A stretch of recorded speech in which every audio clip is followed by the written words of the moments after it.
我是浙江小白花粤剧团的青年演员陈丽君，是一名影派小生。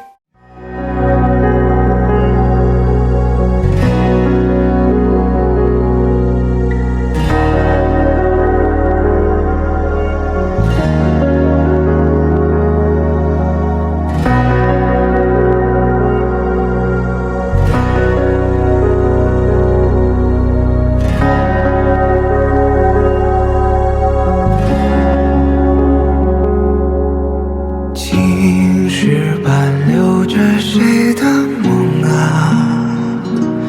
一场秋雨又落一地花，旅人匆匆地赶路啊，走四季放人家，如同昨夜天光扎破了远山的轮廓，想起很久之前我们都忘了说，一夜曲折过后又一道坎坷，走不出看不破。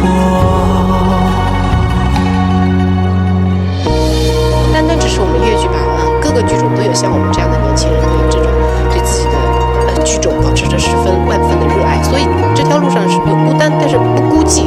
虽然苦，但是我有很多的快乐。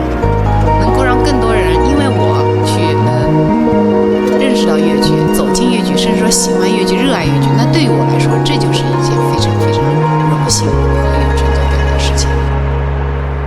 山谷的薄雾吻着烟霞，枯叶之下藏多少情话，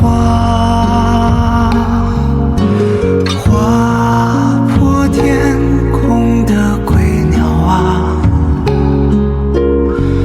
他不问你不答，如同昨夜天光扎破了远山的轮廓，戏的时候跟我生活中我觉得完全不一样，真实的本人跟舞台上的我，相差是非常大的。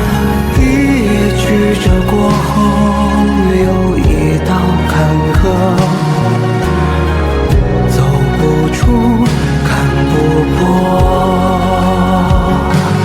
潺潺流水终于穿过了群山一座座，好像多年之后如果给你一次选择机会，你会选什么？白云是否也听过你的诉说？笑着你，笑着我。白云是否也听过你的诉说？笑着你，笑着我。